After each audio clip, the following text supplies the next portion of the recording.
I was told that your mother not only had beauty salons in the neighborhood, but she also helped young women learn cosmetology and get on their feet as they moved to Detroit in the North End.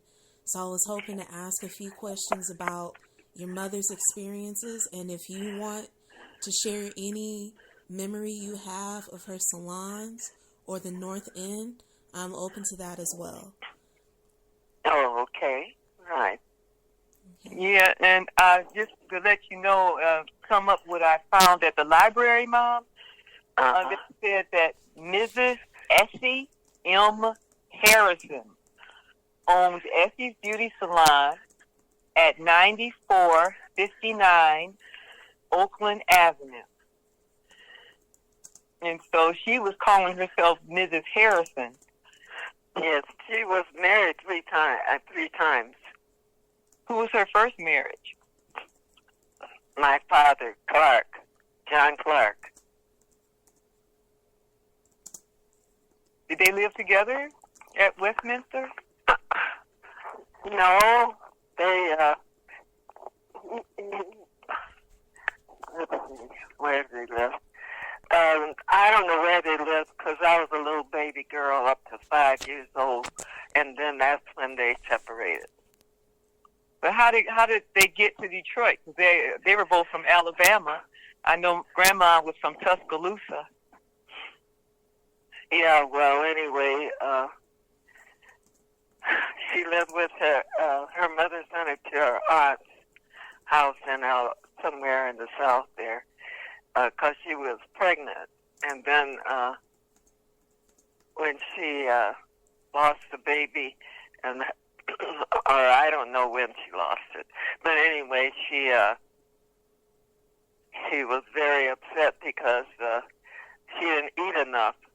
Her aunt didn't feed her enough, so she asked her mother to send her the money for food, and her mother sent the money to her aunt, and which she didn't get, the money for food that she wanted. So she wrote I just want to add that you told me once that her aunt, her mother's sister, gave her big party and they used up all the food. Oh, I didn't know about that. Maybe Grandmother told me that story. Yes. Oh, okay. But she never did get enough food to eat, and she lost the baby. Yeah, and she wrote to the Clarks, I guess Uncle James or Daddy, and he sent for her. I don't know who sent. Probably Daddy, and she lived with David, I think Uncle David. And that was in Detroit or in Chicago? In Detroit. Mm-hmm. Uncle Dave, that's right. That was John Clark, my grandfather's brother, Uncle Dave. Yeah. Uh-huh. And then, let's see what happened. Anyway, they got married, and she divorced him I think when I was 5 years old. So that's 1935 when she was 5. Mom was born May 30th. May 16th, 1930. That's right. Could you repeat that birthday, please? Pardon? Could you repeat your birthday, please? Oh, May 16, 1930. Thank you. And after that, I know about my mom, and my mom had another baby, and her name is Marion Jean, and it was 2 years difference in us, so I guess she left when I was, I don't know, 3 or 7 or something like that. Anyway, was born March 20th or 21st, 1932, right? Yeah. I forgot which day. Was it March 20th or March 21st? Okay. March 21st. Okay. Mm-hmm. That's Anyway, Mary Clark. Yep. anyway, Mother had 2 girls and herself, and she did day work, what they call day work, and then she went to school. She decided to go to beauty school later. I don't know how many years, because I was still kind of a kid then, you know. And it was called Porvo or something like that, wasn't it? The Porvo Beauty School? Porvo. Poro. Okay. Yes, Porvo Beauty School. How do you spell it? Poro, I think. And that was a beauty school here in Detroit, I believe. Yes. Hmm. So she was a trained beautician. Oh, yes. In fact, they had a beauty shop in the beauty school for, you know, people to come and get their hair done by the students or the operators there. And Mother she was still a student, but she was good, so they put her up as a person to work on walk-ins who would come in. And she was working day work and going to school, and eventually she went to school full time, I think. And then let's see. I remember going downtown to get my hair done by Mom when I was a young lady. I must have been around 13 or 14, somewhere in there. Weren't you a model for her? Yes, well, that came later when she had her own shop. Okay. At hair shows. Yes, this was but she didn't have her shop. But I think the teachers there suspected that she was going to have her own shop when she finished. And then she went and was trained in beauty school crokinole, curling a certain way, and what did you say? What? Crokinole. Crokinole. Yes, she was crokinole. What is that? That is a method of curling hair that was very well done, I think, then. In fact, it's real very... If you talk to any beautician, they'll know what crokinole is. Okay. They have special curling irons to do that. And she would do those Marcel waves, too. Like, you know, Betty Boop. She would do that kind of, with those little curls around the face. Mm-hmm. Yes, she would do special...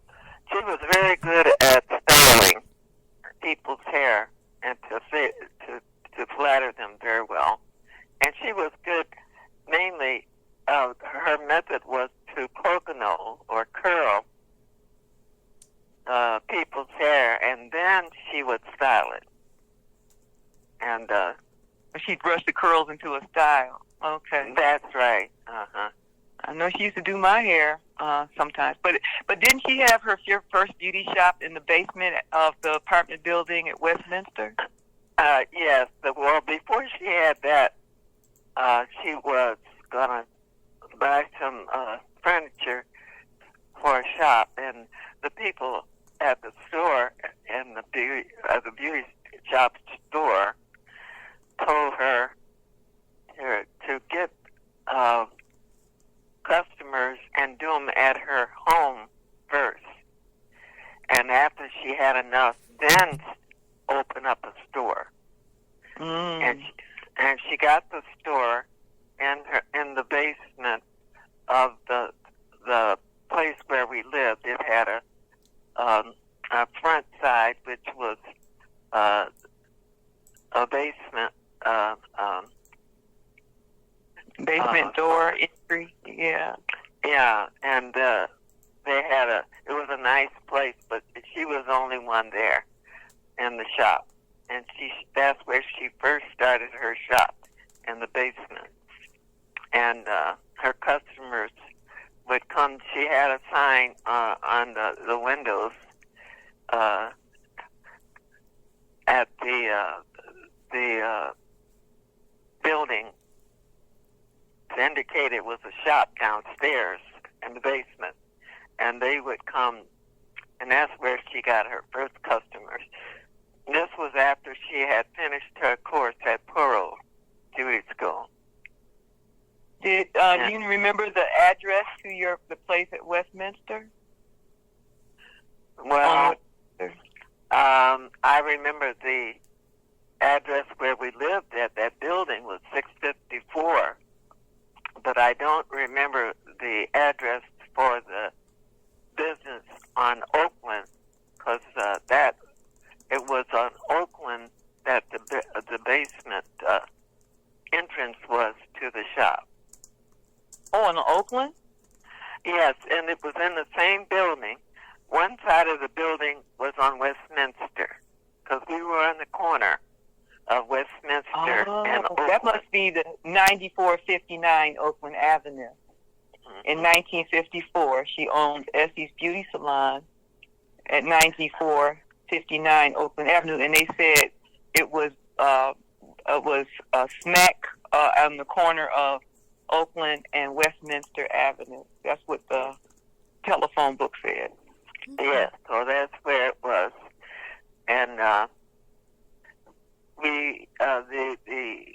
to get in the shop, you would go down the basement stairs, few stairs, to enter into the shop. And it was on Oakland side of the building. On the other side of the building, where the residential building entry was. Entry, yes, that's where we lived. So it was a big building, and it was residential. It was around 3 different sections on the building where people lived, and they had flats. She had around 2 flats on each section of the building, of the 3-part building, on the residential part. Anyway, we lived on the residential side, and we would go downstairs and help Mother sometimes with in the beauty shop was in the basement. Do you remember any of her operators? No, she didn't have any operators for a while. I'd say for a year or something like that. You don't remember how old you were, what year it was when she started the shop down there? No, I don't.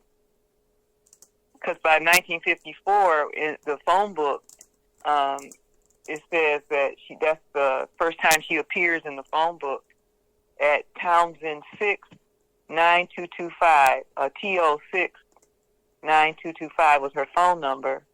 Mm-hmm. And by that time, you were 24. And you were probably getting ready to get married. Yeah, well, that was way... I had several jobs. I was a skip tracer after high school. We lived there for at least 10 or so years in the building. And then when she graduated from Pearl, she rented the space down there in the basement in the building on Oakland where the businesses were. And you were about 10? I don't remember. I must have been a teenager though, because I was more than a teenager because I started working downtown while she had the shop. And I bought her first chair, customer chair, That was my gift to her when I got my first paycheck. I bought my mother a chair for the beauty shop, and I bought my father a picture of a ship for his office. He had a real estate business. Yes, he was a real estate person, and so both of my parents were business people. They believed in having their own business. Where was his business? It was on Alger near Woodward. Yeah, I don't know if that's still the North End. It is. Oh yes, it's in the North End. In fact, it's near Claremont. Mm-hmm. What was the name? What was the name of his business? I don't remember, but I'm sure it had his name or something, relative to real estate. I know when I was a teenager, I noticed the name of his business was Real Estate Mart. That was the later. That was the later time. Well, good for you, because I don't remember that. Yeah, it's been so long, I've forgotten what it was. But he had, when he passed, he had at least 16 properties. All on he owned, and or that he owned. Uh-huh. He had tenants in there. Yeah. Yeah, he had tenants, and we managed that. So he was in his business, and Mother was in hers. And I remember my mom got so many customers that she really was interested in getting people to work in the shop with her. And that's when, so she was in the shop for a while, at least for a couple of years or so, before she got any other beauticians in there. She had 2 others, so it was 3 of them. And in 1963, she was in the phone book at 9516 Oakland Avenue, and she had a different phone number, 866-1040. And by that time, she listed herself as Mrs. Essie M. Morris in 1963. So in 1954, she was Mrs. Harris. In 1957, she was Essie Clark. And in 1963, she was Essie Morris. So she got married to Mr. Paul Morris. So she had 3 marriages. And the Harrison was one of the students at the beauty school, I think, where she met him. We were teenagers when she married him. I know you didn't like him for some reason. Well, he wasn't a very good man, I think. But anyway, Mother divorced him, and then she married Paul Morris, and she met him in church. Greater New Mount Moriah on Owens Avenue in Oakland. Yeah. And she had the beauty shop in the basement in that building on Oakland. And then across the street, she had another shop on Oakland. And that was probably the 9516 Oakland Avenue. That's right, 9516. And I don't remember her staying in that as long as the one down, the beauty shop down in the basement. But when we were probably grown ladies then. And then when she moved to her last beauty shop, which was on Oakland. And 9021 Oakland Avenue. That's the last one. And she was there from 1964 to 1970. She was in the 1970 phone book. Okay, well, that's good. That was 6 years. Yeah, she was there, and she had bought her home in that, in that block where she had the beauty shop.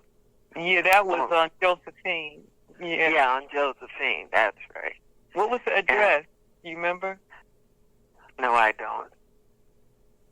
I don't remember. It was between Oakland and Woodward. It was really close to Oakland Street. Mm-hmm. And she would go down there and be in the shop. That was her last shop. And her husband died. Yeah, Mr. Morris passed away, and she still had the shop, though, right? Yes. As far as I can remember, yes. But she, when she bought the house on the street, oh dear, I don't know what that street name was. You talking about Josephine? The last street she was, the last beauty shop she was on was next to Claremont. Yes, it was between Owen and Josephine at 9021 Oakland Avenue. And her number changed, too. It was 872-4694. Oh, that's a beauty shop. Yeah. But she was living in a building close to the corner where the beauty shop was. She walked through work. Yeah, Josephine. She lived on Josephine. Oh, yeah, that's right. On Josephine. Mm-hmm. And so she, that was her career, being a beautician. And while she was working in the beauty shop downstairs, on Westminster? On Westminster, I was a young girl, and she was very ambitious because she even gave facials to men customers. She was, in other words, she just didn't limit herself. She was a trained beautician, so she was trained yeah, and doing special treatments for the face, facials, and she got some men customers as well. I remember that. And I remember she had a man customer. She would put this radioactive looking, this ultraviolet light on his head with a rake, and he was bald. He was growing his hair back. Yeah, that's right. That treatment I went through, I didn't really wasn't serious about it, but I did experience that several times. With that rake, she had a electronic rake that that was her treatment, electronic treatment. And let's see now, she would participated in beauty competitions. Beauty competitions, and she would enter her customers and me. And their customers got upset because I always won. And so she stopped having me as a model. Because, she would have several models, and their styles would be very pretty, but I don't even remember how she curled my hair. But I had a nice head of hair then. Yeah, like shoulder length. And what Grandma told me was that the Jewish women that she had as customers got tired of coming down into the basement over there at Minster and Oakland, and they helped her get her down payment on the beauty shop that was on Oakland Avenue, I guess that was 9516 Oakland Avenue. And that particular beauty shop was across the street from the building, from Westminster in Oakland, Right. where we were. But it wasn't in the basement. Yeah. So but that particular beauty shop, I don't remember as much because I wasn't active then in her life, her business life then. I think I was working downtown. But anyway, she kept her name, people in the area, Oakland Park, and this the blues singer, her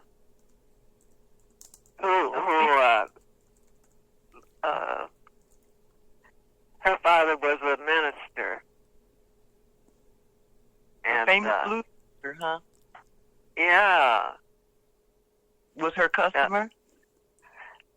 Yes, was her customer. She had people from Arden Park that lived close to Westminster, and they came down there. But that blues singer was one of her customers, and she was a young girl. She would sing the gospel,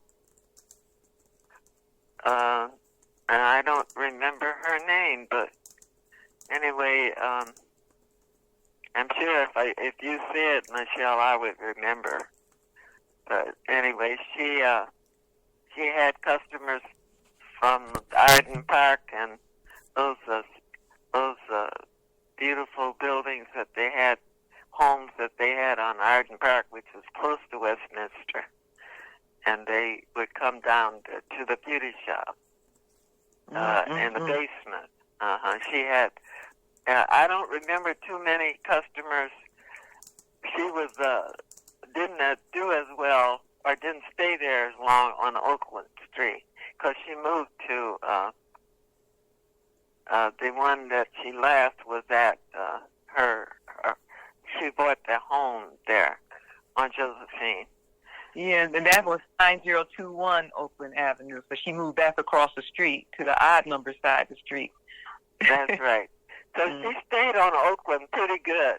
The basement, and then across the street on from the same building, but across the street, and then she near past Claremont, south of Claremont, back south. That's right. She had they call it a side of wood, but they call it Owen. Owen, that's right. That's right. That was Owen. Okay. That's good, Michelle. You got up-to-date stuff. I just want to be helpful. But that's nice. MJ? I appreciate so much of this story about you and your mother on Oakland Avenue in the North End. I was even trying to figure out if I went to one of the shops, maybe that she didn't own, but she taught the people who ended up owning it down on Oakland near Westminster. Is it all right if I asked about her training other black beauticians and helping them? I don't remember her training too many people. If they worked with her, she would, as beauticians, I'm sure she had something to tell them to improve their service. But I don't remember. I remember one of her beauticians, though, that she was kind of telling her how to do something on me when I was at her shop, because I had got my hair done, I guess, for Easter or something. And there was another lady. She was not young, but she wasn't old either. And she was just as talkative, and she was nice. But grandmother was suggesting things to her, because grandmother didn't do it herself. You know, she was watching her do me, I guess. Oh, yeah. Okay.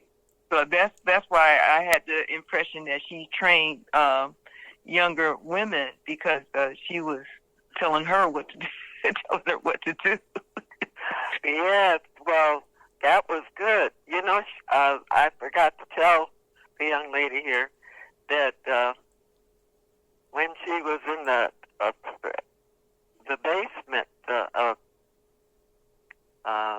beauty shop, she got so busy. That was before she had other people working there, other beauticians, that she asked me, no, she told me to help her. And she taught me how to shampoo people's hair. And so I would shampoo their head, put them under the dryer, and then she was ready to press their hair and to coconut it. Okay. And so that's what I did when I was a young lady. That was, let's see, I think I must have been over 18 then. So, but I did win at least 3. I remember for 3 hairstyle shows I won. At least you had pictures. Yeah. I don't think I was I don't remember being the first one, but I was a winner. Do you know who hosted those hair competitions? Well, they were people who were in the beauty business. It might have been at school. Poro? Well, Poro was kind of disappointed with Mother because she left there, and she had customers who really liked her. She had worked on them, and the Poro was downtown, in a big street downtown, Gratiot and I don't know what, but it was at a big intersection, and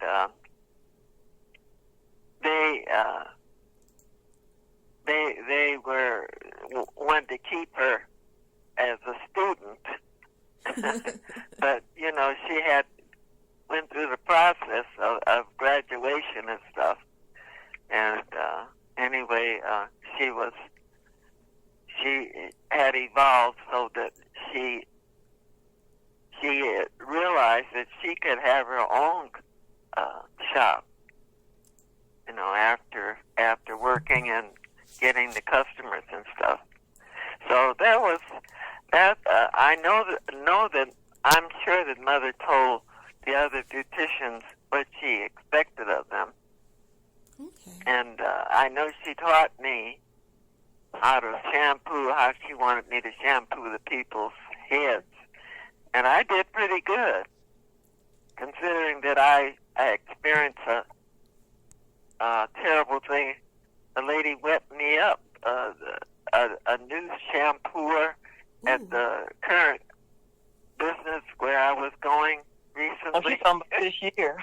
Oh, goodness. Yeah, she shampooed my hair but didn't have me sitting in the chair right.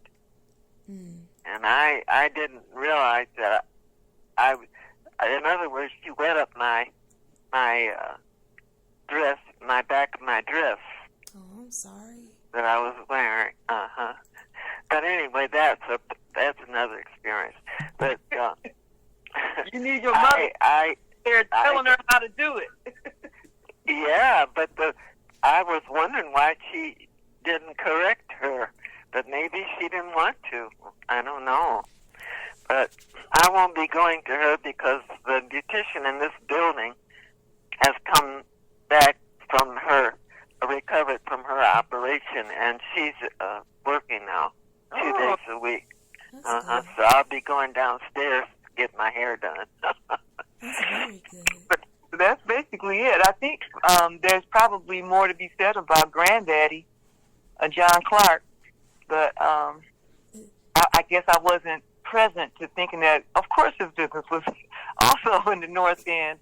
And so there's probably some phone records, at least, about his real estate mark. Yeah. Yeah, he had. I really don't know too much about it, except that my first job, I gave him a big picture for his office of a ship that is in a storm. I don't know why I should have did that, but anyway, that was what I did. You like that was my that was my gift to him. But both of them were, I think, in the age where black people didn't go into business as much as the ordinary black person during that time. But they were in business and doing well. And Mother, she was she would curl your hair so that it would stay, not like today, where your hair comes out after you sleep on it one night. But your curls would stay because she had crokinole them. Mm-hmm. I've got the irons with say the curling irons here. I used to love to watch her curl hair because her hands would be going so fast, click, click, click, click, click, click, click, and the hair would go. It looked like the curler would eat the hair, and then when she finished, it would be a real shiny, tight curl. And there you go. Okay, let me right. That's exactly what she did. She would go click, click, click real fast, but she would be clicking the uncurled hair into the curl to make a curl. And the curl was really curled. I mean, you could pull it, and that's what she did. She would curl your hair, and then she would style it. And she would push the curls out. They would come back any way she wanted it. And that's how she styled it. And she was a good styler. She had some pretty, I don't know why some of them didn't win, because some of them had longer hair than me. But anyway, I won. I had a certain walk. And big hips. Yes, I did. I was aware that I had a nice figure, and she was with you. Yes, I would that little stroll that the beautician would look at the hair, and I would have a special walk that I walked, and maybe that's why I won, huh? But anyway, Mom was a good beautician because she learned how to crokinole people's hair, and then she would comb it out, and those curls would still be there, and they would obey her hands. And she would style that hair into beautiful styles for each one. Yeah. And that style would stay in your hair. If you sleep on it, it still would be there. That's no styling. Yeah. Anyway. Yeah, I guess I'm going to have to go. My ride is here. Okay. Oh, okay. Well, before we go, could you both say your full names? I was supposed to ask y'all at the beginning, but we already started going. Oh, sorry. Go ahead, Mom. Okay, my name is Jacqueline Mahome, and that's spelled Jacqueline.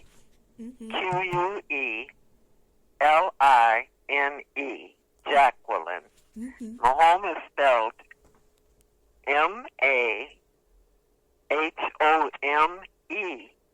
Yeah, M is in Mary. No N's. All M's. That's right. Thank you. And her maiden name was Clark. So Jacqueline Clark was her maiden name, and Jacqueline Mahome is her married name. And I was a Mahome, but now I'm a McKinney. I'm Michelle, MICHELLE. McKinney, MC, capital K, INNEY. Thank you both so much for telling me about Miss Essie. And yeah, she was quite a woman. Skills. Yeah.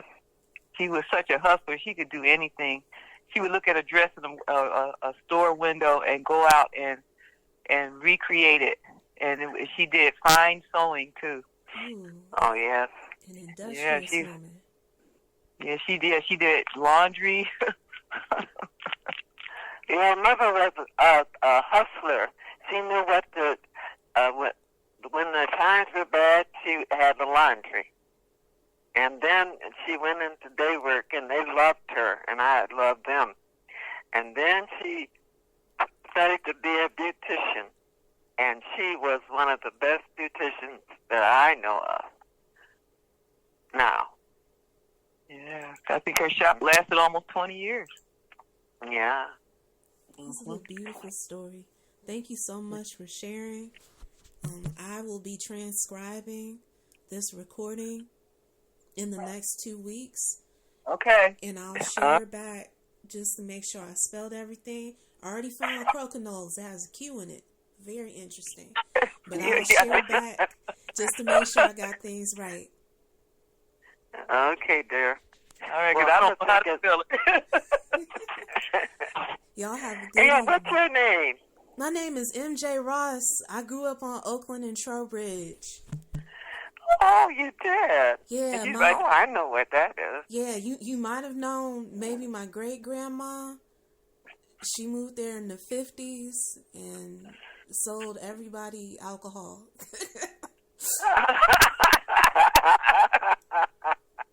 Okay. I don't know if I knew then. It's all right if you didn't, but Pearl Haskins was her name, and she did a lot of things too. But Yeah, that's how they had to do to make it, you know. Uh-huh. Yes, well, Mother was a laundry person before she went into business and learned to be a beautician. And she had a laundry business. So, all that to say that really during their times, it was hard for black people to make money. And especially during the, what do you call that time? the Great The Depression? Mm-hmm. Yeah, the Depression. And I was born during that Depression, I think. Mm-hmm. Yeah. Yeah. And so, I'm glad I'm here. I'm glad you're here too. All right, Yeah. so I see. I'm gonna hang